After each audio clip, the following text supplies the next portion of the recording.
So Mithali గారితో కూడా మేము ఏం మాట్లాడంటే షీ ప్లేస్ అని ఒక ప్రోగ్రామ్ రూపొందిద్దాం. అంటే మహిళలు పెద్ద ఎత్తున ఒక క్రికెట్లో, ఇప్పుడు అదేవిధంగా మన వెయిట్ లిఫ్టింగ్లో కానివ్వండి, మన ట్రాక్ అండ్ ఫీల్డ్లో కానివ్వండి, చెస్లో కానివ్వండి, ఇట్లా పెద్ద ఎత్తున ఎంత ప్రోత్సహించాలి దాంట్లో ఒక పాలసీ ఫ్రేమ్వర్క్ మేము తీసుకొస్తున్నాం. But it is a continuous effort. There is no shortcut, there is no simple solution to it. దీంతో పాటు నేను మన ఆస్ట్రేలియాకి వెళ్ళాను. అక్కడ గ్రిఫిట్ అని ఒక యూనివర్సిటీ ఉందమ్మా. They are known for sports, they are one of the best in the world. వాళ్ళతో కూడా మాట్లాడి ఇక్కడున్న యూనివర్సిటీస్తో టైఅప్ చేసి మొత్తం ఎకో సిస్టమ్ ఏర్పాటు చేయాలి. It has to do with nutrition, physical recovery, eco system మొత్తం ఏర్పాటు చేయాల్సిన అవసరం ఉంది. ఐ అగ్రీ, మనం చేస్తుంది సరిపోదు. 100% మనం చేస్తుంది నాట్ మోర్ దెన్ 10-12%. కానీ కూటమి ప్రభుత్వం కనీసం గుర్తిస్తుంది. శ్రీచరణిని గుర్తించింది, లైన్ క్రికెటర్స్ ని గౌరవ ఉప ముఖ్యమంత్రి గారు గుర్తించారు. ఇట్లా నేను కొంతమంది గుర్తిస్తున్నా. చేసి వాళ్ళు కూర్చోబెట్టి వాళ్ళ గతంలో పడిన కష్టాలేంటి, అది వేరేకి అంటే వేరే పిల్లలు ఇబ్బంది పడకుండా ఎట్లా చేయాలి, ఎకో సిస్టమ్ ఎట్లా ఏర్పాటు చేయాలి వాళ్ళు కనుక్కుని we are train to create an ecosystem. అది ఓవర్ నైట్ అయితే అవుతుంది. It requires a lot of effort. స్త్రీశక్తి ఉచిత బస్సు పథకాన్ని తీసుకొచ్చింది. అయినప్పటికీ చాలా వరకు కూడా బస్సు షెల్టర్లో బస్సులు నిలపకపోవడం వల్ల గర్భిణీలు కూడా బస్సులు వెనక పరుగులు తీయాల్సినటువంటి పరిస్థితి వస్తుంది. ఒకవైపు చూసుకుంటే ఆ డీటెయిల్స్ మాకు ఇవ్వండి సార్. ఆ డీటెయిల్స్ మాకు ఇవ్వండి. ఎక్కడ ఆగట్లేదో కొంచెం డీటెయిల్స్ ఇస్తే వీల్ కరెక్ట్. అంతేగాని ఆపాలనేది రూల్ ఉంది, we'll correct. No issue sir. Construction start అయిపోతుంది. అవసరం మళ్ళీ మంచి రోజుల కోసం ఆగాలి, వర్క్ స్టార్ట్ చేయాలి. మళ్ళీ ఫిబ్రవరి వరకు మంచి రోజులు కన్స్ట్రక్షన్ జరుగుతుంది స్టార్ట్. ఒక్క నిమిషం సార్, 1 సెకండ్. ఏం సార్,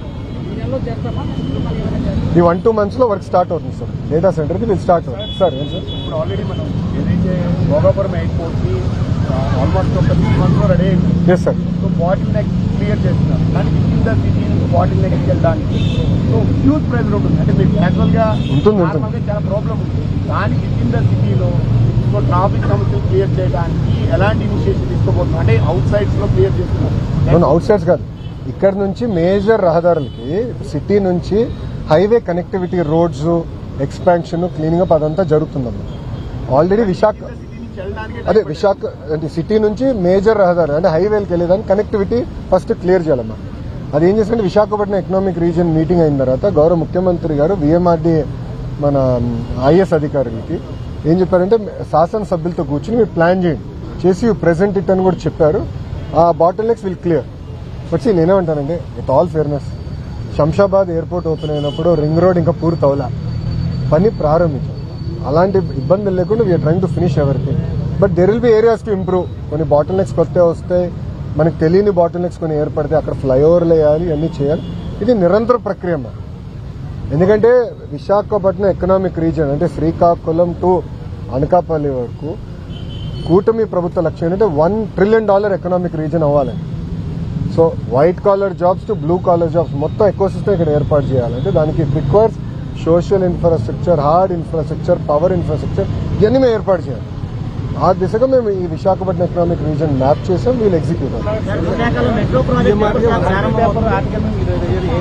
హాజరయ్యారో సాక్షి పేపర్లో 28 మూలన పడ్డాయని చెప్పేసి ప్రభుత్వ హయాంలో వాటిగా ఎందుకు ఎమ్మెల్యే వాళ్ళ అందరు వెళ్ళి వెహికల్స్ కూడా చూపించారు. వాళ్ళ టైంలో తీసుకొచ్చిన వాళ్ళ టైంలో మూతపడిన 108 తప్ప ఎన్డీఏ అధికారంలోకి వచ్చిన తర్వాత ఒక్కటి కూడా మూసేయలేదు. ప్లీజ్ బి వెరీ క్లియర్ అన్న. అమరావతి రాజకీయాలకు సంబంధించి చట్టబద్ధత అడుగుతున్నారు రైతులు. అసలు ఏంటి, ఇప్పుడు ఇంతకుముందు అయితే 50,000 ఎకరాలు చాలా ఈజీగా ఇచ్చారు. ఇప్పుడు 16,000 ఎకరాలకు కూడా చట్టబద్ధత అనేది ఏం ప్లాన్ చేయాలి? ఆల్రెడీ చట్టబద్ధత ఉంది కనుకనే గత ప్రభుత్వం రాజధాని తరలించలేకపోయింది. ఆల్రెడీ లీగలీ బైండింగ్ కనుక మీరు చూస్తే జనరల్ గా ఇలాంటి కార్యక్రమాలు చేసినప్పుడు ప్రభుత్వం అగ్రిమెంట్లు అంటే ప్రభుత్వం అనుకూలంగా చేస్తుంది. కానీ ఆనాడు ముందు చూపుతో గౌరవ ముఖ్యమంత్రి గారు అగ్రిమెంట్లు చేసినప్పుడు అమరావతి రైతులతో అంటే రాష్ట్ర ప్రభుత్వం చేసినప్పుడు రైతుల పక్షాన చేసిన అగ్రిమెంట్, అందుకే రాజధాని తరలించలేకపోయారు. ఈ రోజు మీరు వెళ్ళి చూడండి, అమరావతి పనులు కూడా ఇక్కడ ఎట్లయితే ఎకనామిక్ రీజియన్ యాక్టివిటీలు భోగాపురం ఎయిర్పోర్ట్ ఎంత స్పీడ్గా జరుగుతుందో అమరావతి పనులు కూడా అంతే స్పీడ్గా జరుగుతున్నాయి. మీరు పొద్దునకి సాయంత్రానికి డిఫరెన్స్ ఉంటుంది, అంత స్పీడ్ అక్కడ కూడా పనులు జరుగుతున్నాయి.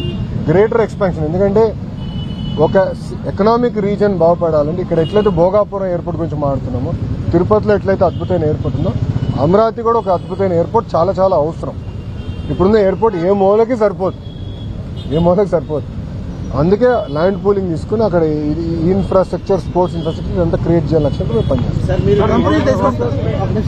కంపెనీలు తీసుకొస్తున్నారు కానీ 99 పైసలకే భూములు ఇవ్వడం అనేది తప్పేంటి ఒక ప్రశ్న వస్తుంది సార్. తప్పేంటి సార్? నేను ఇస్తాను. ఫార్చ్యూన్ 500 కంపెనీస్ అందరికీ నేను 99 పైసల్లోనే గజానికి కాదు ఎకరంగా మొత్తం భూమి ఇస్తా. తప్పేంటి? ఎందుకంటే మేము ఉద్యోగాలు కల్పించదనుకున్నాం. ఇక్కడ వాళ్ళ 5 సంవత్సరాల్లో చేయలేంది మేము 18 నెలలు చేశాం. ఈరోజు కాగ్నిసెంట్ ఎందుకు వచ్చిందండి? టీసీఎస్ ఎందుకు వచ్చింది? గూగుల్ ఎందుకు వచ్చింది? ఇన్సెంటివ్స్ తో పాటు భూమి కూడా తక్కువ ధరతో మేము అందిస్తున్నాం. అందుకే వాళ్ళు కూడా పరిగెత్తుకుంటూ వస్తున్నారు. ఈ రోజు భారతదేశంలో అన్ని రాష్ట్రాలతో పోల్చితే ఇన్వెస్ట్మెంట్స్ లో ఆంధ్ర రాష్ట్రం నంబర్ 1, 25% వచ్చింది. దాని తర్వాత రాష్ట్రం దాదాపు 7-10% అని ఎన్నుకుంది. నేను గౌరవ ముఖ్యమంత్రి గారికి నిన్న మీటింగ్ లో చెప్పాను, sir we will celebrate when it is 50% అని మీరు గమనించండి. ఒకే రాష్ట్రం, ఒకే రాజధాని, కానీ అభివృద్ధి వికేంద్రీకరణ. శ్రీకాకుళం నుంచి చిత్తూరు వరకు, అంటే ఇచ్చాపురం టు కుప్పం పెట్టుబడులు తీసుకొస్తున్నాం. Decentralised development, cluster based approach అనేది మేము చేస్తున్నాం. సార్, ఈ పెట్టుబడులు విజయనగరం చేస్తున్నటువంటి వాళ్ళ మీద కఠిన చర్యలు తీసుకుంటామని నిన్న కూడా మీరు అనౌన్స్ చేశారు. వైసీపీ వాళ్ళు క్వశ్చన్ చేస్తున్నారు, మీ వాళ్లే విపరీతమైన ప్రచారం చేస్తున్నారు, కించపరుస్తున్నారు, మీకు అర్హత ఎక్కడ ఉందని వైసీపీ ఆల్రెడీ మేము యాక్షన్ తీసుకున్నాము.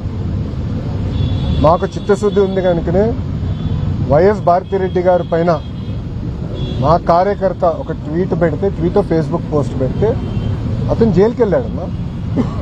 వాళ్ళ 5 సంవత్సరాలు నా పైన, కుటుంబం పైన శాసనసభ సాక్షిగా మా తల్లిని కూడా అవమానించారు. మీ అందరు చూసారు. ఆడియో ఉంది. ఏం చేశారండి? నేను ఇప్పుడు ఏమంటున్నానంటే, ఒక మహిళని కించపరిచినప్పుడు ఎంత ఇబ్బంది పడుతుందో నేను కళ్ళారా చూసా. ఇది ఇంకో మహిళకు జరగకూడదు, పిల్లలకి జరగకూడదు. వాళ్ళని ప్రొటెక్ట్ చేయాల్సిన అవసరం ప్రభుత్వం మీద చాలా చాలా ఉంది. ఇప్పుడు ఒక ఉదాహరణ ఇస్తే, సోషల్ మీడియాలో ఏజ్ అప్రాప్రియేట్ కంటెంట్ అనేది ఉంటుందండి. జనరల్గా సోషల్ మీడియా ప్లాట్ఫామ్కి ఎవరన్నా రావాలంటే ఒక ఏజ్ తర్వాతనే ఆ ప్లాట్ఫామ్లో ఎన్లిస్ట్ అవ్వాలి. రూల్స్, టర్మ్స్ అండ్ కండిషన్స్ క్లియర్గా ఉంటుంది. కానీ పాటించట్లేదు. ఇది మేము డిస్కస్ చేస్తున్నాం. కొన్ని దేశాలు, ఆస్ట్రేలియా లాంటి దేశం ఏం చేసిందంటే మినిమం 16 years ఉండాలని ఇప్పుడు రూల్ తీసుకొచ్చారు. సో అప్పుడు ఏంటంటే ఏజ్ అప్రాప్రియేట్ ఉంటుంది. పిల్లలకి మెచ్యూరిటీ వచ్చిన తర్వాత సోషల్ మీడియా అంటే అర్థం చేసుకుని హ్యాండిల్ చేసే కెపాసిటీ ఉంటుందని ఇవన్నీ మేము డిస్కస్ చేశాం. Group of ministers 100% greater discussion జరగాలి. మేము ఇతర దేశాల్లో ఏం చేస్తున్నారని కూడా మేము స్టడీ చేస్తున్నాం. మాకు కొంత అవగాహన వచ్చిన తర్వాత గౌరవ ముఖ్యమంత్రి గారితో కూడా మేము చర్చించి ఒక రిపోర్ట్ పబ్లిక్ డొమైన్లో పెడతాం.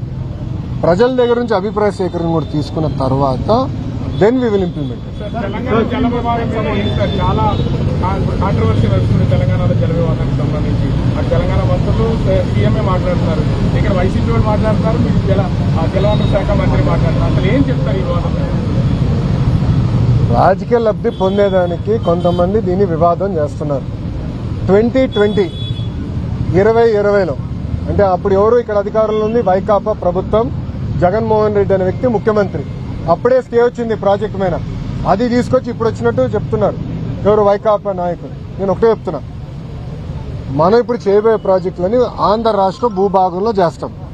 అంటే గోదావరి జలాలు తెలంగాణ భూభాగం దాటి ఆంధ్రాకు వచ్చిన తర్వాత ఆ నీరుని లిఫ్ట్ చేసి రాయలసీమకి తరలిస్తున్నాం. That is the vision. అంతేగాని తెలంగాణ ప్రాజెక్ట్స్ ఇల్లు ఎవడు పెట్టట్లే కదా భయ్. Common sense. నేను ఇప్పుడు ఏమన్నానంటే, మీరు చూస్తారు వరదలు వచ్చినప్పుడు వేలాది టీఎంసీ సముద్రంలోకి వెళ్తుంది. ఎందుకు పంపించాలంటున్నా? ఒక టీఎంసీ కోసం రాష్ట్రాల మధ్యన యుద్ధాలు జరిగినాయి. ఒక 10 టీఎంసీల కోసం దేశాల మధ్యన, ఆఫ్రికాలో దేశాల మధ్యన యుద్ధాలు జరుగుతున్నాయి. అలాంటిది వేల టీఎంసీలు సముద్రంలోకి వెళ్తుంది. ఆ టీఎంసీలు ఆ నీరుని కాపాడుకుని ఆ నీరుని లిఫ్ట్ చేసి మన ఆంధ్ర రాష్ట్రానికి, రాయలసీమ ప్రాంతానికి తీసుకెళ్లాలని మా ఆలోచన. ఆ ఇరిగేషన్ అంతా నెట్వర్క్ చేయగలిగితే రాబోయే రోజు ఇతర రాష్ట్రాలు కూడా ఇవ్వగలుగుతాం. అదే నీరు తీసుకెళ్తే తెలుగు గంగా ద్వారా తమిళనాడు కూడా ఇవ్వగలుగుతాం. ఇది కేవలం మనకే కాదు, దక్షిణ భారతదేశానికి పనికొస్తుంది. ఇప్పుడు గతంలో కూడా ఇదే జగన్మోహన్ రెడ్డి పట్టిసీమ దండగా అన్నాడు. దయచేసి అందరూ ఒకసారి రిఫ్రెష్ చేసుకోండి మెమరీ. శాసనసభ సాక్షిగా పట్టిసీమ దండగా అన్నాడు. అదే వ్యక్తి పట్టిసీమ 5 సంవత్సరాలు ఆపరేట్ చేశాడు. It is a beautiful project. Godavari Polavaram వచ్చే వరకు గోదావరి జలాలు తీసుకుని కృష్ణా డెల్టాలు వేసి మనకి కృష్ణా జలాల్ని రాయలసీమకి తరలిచ్చాం. దానివల్ల గతంలో ఒక్క టీఎంసీ కోసం కొట్టుకునేవారండి. అందరు గుర్తుందా లేదా? అంతే యంగ్స్టర్స్ ఇక్కడ. అప్పుడు గొడవలు జరిగేది. ఇది ఒక్క టీఎంసీ కోసం రాజకీయ నాయకులు గొడవలు పెట్టి బలవంతంగా